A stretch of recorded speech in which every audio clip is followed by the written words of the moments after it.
بسم اللہ الرحمن الرحیم۔ پیارے ناظرین، تاریخ اسلام کے دلچسپ واقعات کا انتخاب۔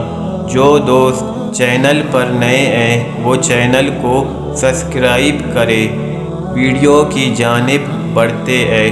حضرت علی رضی اللہ تعالیٰ عنہ مرتضیٰ کی آخری وصیت۔ وفات کے وقت حضرت علی مرتضیٰ رضی اللہ تعالیٰ عنہ نے یہ وصیت لکھوائی۔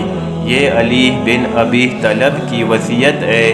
وہ گواہی دیتا ہے کہ اللہ وحدہ لا شریک ہے، اللہ کے سوا کوئی معبود نہیں ہے، اور یہ کہ محمد صلی اللہ علیہ وآلہ وسلم اس کے بندے اور رسول صلی اللہ علیہ وآلہ وسلم۔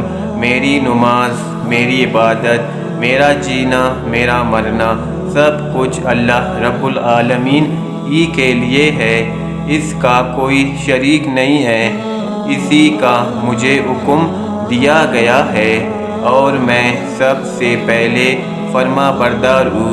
پھر اے حسن علیہ السلام، میں تمہیں اور اپنی تمام اولاد کو وصیت کرتا ہوں کہ خدا کا خوف کرنا، اور جب مرنا تو اسلام ہی پر مرنا۔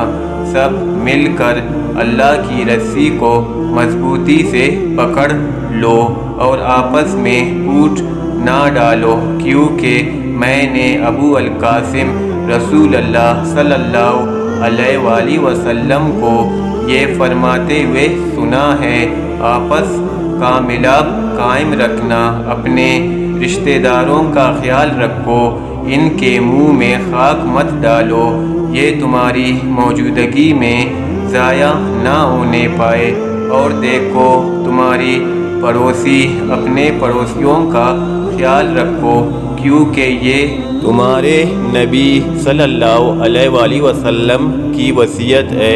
رسول اللہ صلی اللہ علیہ وآلہ وسلم برابر پڑوسیوں کے حق میں وصیت کرتے رہے، یہاں تک کہ ہم سمجھے شاید انہیں وارث میں شریک کر دیں گے۔ اور دیکھو قرآن ایسا نہ ہو کہ قرآن پر عمل کرنے میں کوئی تم سے بازی لے جائے، اور نماز کیونکہ نماز تمہارے دین کا ستون ہے اور تمہارے رب کا گھر، اپنے رب کے گھر سے غافل نہ ہونا، اور جہاد فی سبیل اللہ، اللہ کی راہ میں اپنی جان و مال سے جہاد کرتے رہو۔ زکوٰۃ پروردگار کا غصہ ٹھنڈا کر دیتی ہے، اور تمہارے نبی صلی اللہ علیہ وآلہ وسلم کے ذمہ وہ غیر مسلم جو تمہارے ساتھ زندگی بسر کرتے ہیں، اور تمہارے نبی صلی اللہ علیہ وآلہ وسلم کے صحابی رضی اللہ تعالیٰ عنہ، تمہارے نبی صلی اللہ علیہ وآلہ وسلم کے صحابی، یاد رکھو رسول اللہ صلی اللہ علیہ وآلہ وسلم نے اپنے صحابی رضی اللہ تعالیٰ عنہ کے حق میں وصیت فرمائی ہے۔ اور فقراء و مساکین انہیں اپنی روزی میں شریک کرو، اور تمہارے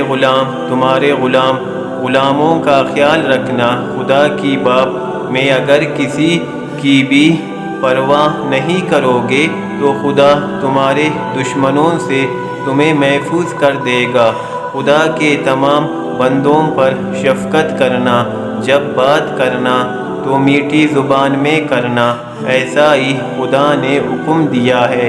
امر بالمعروف نہی عن المنکر نہ چھوڑنا، بام ملے جلے رہو، بے تکلیف اور سادگی پسند بنو، خبردار ایک دوسرے سے نہ کٹنا، اور زیادتی میں کسی کی مدد نہ کرو، خدا سے ڈرو کیونکہ اس کا عذاب بڑا ہی سخت ہے۔ اے اہل بیت، خدا تمہیں محفوظ رکھے، اور اپنے نبی صلی اللہ علیہ وآلہ وسلم کو تم یاد رکھنا۔ اس وصیت کے بعد کلمہ طیبہ پڑھا، اور آنکھیں ہمیشہ کے لیے بند کر لیے۔